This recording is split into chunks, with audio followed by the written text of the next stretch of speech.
ए जीवन काबा, ये जीवन के सत्य काबा,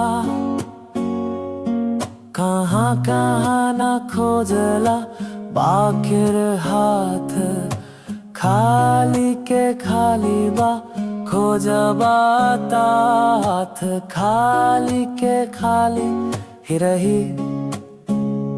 और कहाँ कहाँ खोजबा हाथ हमेशा खाली ही रही।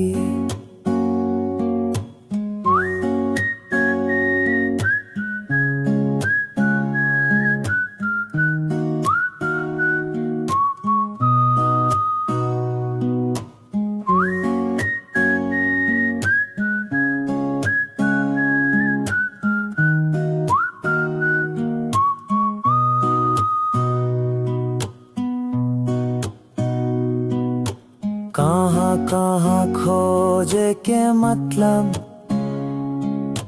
बाहर बाहर खोजत बारा। कहाँ कहाँ खोजे के मतलब, बाहर बाहर खोजत बारा।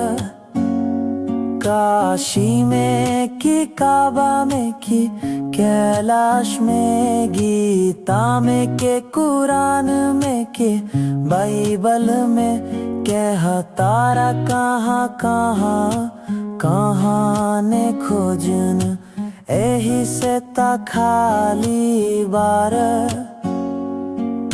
झाके के अपना भीतर, कहाँ कहाँ नहीं खे खोजे के। सब खोज छोड़ दा बैठ जा, अपना भीतर ठहर जा। जो था त्यों ठहराया।